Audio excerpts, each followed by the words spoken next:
Alors, on va continuer avec les propriétés des réels.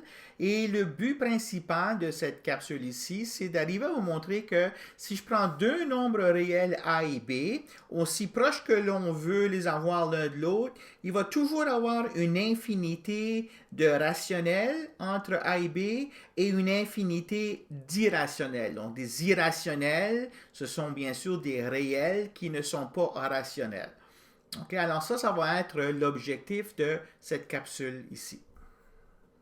Alors, on avait déjà montré dans une capsule antérieure qu'entre deux rationnels donnés, il y a toujours un rationnel, un troisième rationnel entre ces deux rationnels donnés-là. Alors, on va étendre un peu ce concept-là ici à des réels. Alors, si je prends deux réels A et B, tels que A est plus petit que B, il existe un rationnel R strictement entre A et B. Donc, on va le construire, ce rationnel-là. On va utiliser la propriété que R est un corps archimédien. Donc, puisque R est archimédien,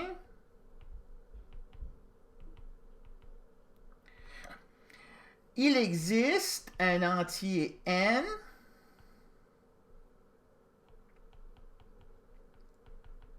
tel que N fois 1 est plus grand que 1 sur B moins A. Alors, dans la propriété, dans le théorème 1.24 qui parlait du fait que R était archimédien, j'utilise x égale à 1 puis y égale 1 sur B moins A.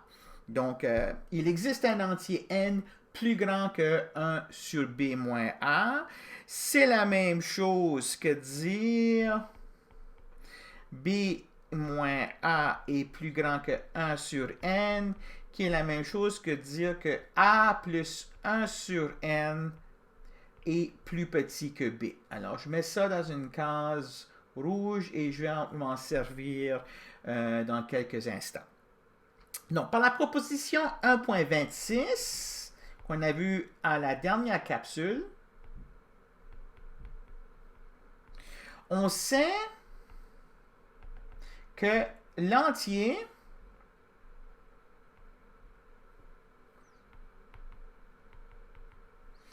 partie entière de n fois a existe.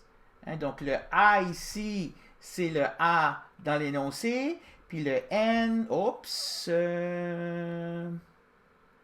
et puis le n, ben c'est le n qui existe ici en vertu du fait que R est archimédien. Donc, cette partie entière de NA là existe.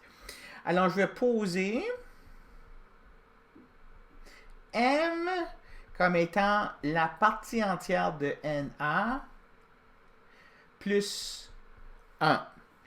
Ce qui est la même chose que dire que M moins 1 égale à la partie entière de NA.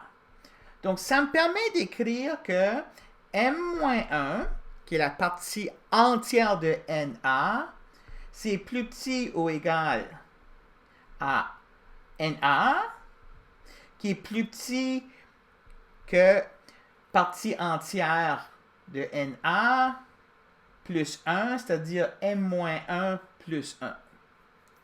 Donc, M.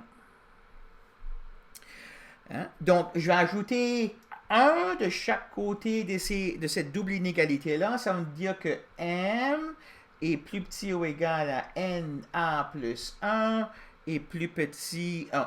bon, excusez, de ce côté-là. Puis de l'autre côté, je vais avoir NA est plus petit que M. OK, alors j'ai ajouté 1 de chaque côté de l'inégalité, ce côté ici. Donc, j'ai M plus petit que NA plus 1. Puis ce côté ici, cette inégalité-là, je ne la change pas, je la remets juste ici. Ça me permet, quand je les combine ensemble, de dire que NA est plus petit que M, qui est plus petit ou égal à NA plus 1. Et puis, je vais diviser de chaque côté par N. Donc, j'ai A plus petit que m sur n, plus petit ou égal à a plus 1 sur n, et puis c'est ici que je vais utiliser que a plus 1 sur n est plus petit que b. Donc, tout ce qu'il suffit de faire pour que l'énoncé ici soit vrai, c'est pour R, là, prendre m sur n. Poser R égale m sur n. Donc, ce R-là sera strictement plus grand que A et strictement plus petit que B. Et donc, le théorème est démontré. Alors, ce théorème-là nous dit, justement, quand je prends deux nombres réels distincts, A et B, okay, aussi près qu'ils puissent être un de l'autre, dès qu'ils sont distincts, il y a toujours un rationnel entre les deux. Puis on a construit un rationnel comme tel, ici. Alors, cette propriété-là, on l'appelle densité. On dit que les rationnels sont denses dans les réels. Que si je prends un réel donné, il y a des rationnels aussi proches que je veux de ce réel-là. OK? Autre théorème qu'on pourrait montrer, je ne le montrerai pas, peut-être que je le ferai en DGD. Si j'ai deux réels A et B tels que A est plus petit que B, ben il existe un irrationnel C strictement entre A et B. Alors ça se construit à peu près de la même manière, ça. Et puis, bon, ben, comme je disais tout à l'heure, vous avez A ici, vous avez B là, il y a un rationnel entre les deux. Donc, il va y avoir un rationnel ici, il va y avoir un rationnel là, ainsi de suite. Donc, il y a une infinité de rationnels. Et de la même manière, il y a une infinité d'irrationnels. Donc, soit A et B, deux réels donnés, tels que A est plus petit que B, il existe donc une infinité de rationnels et une infinité d'irrationnels entre A et B.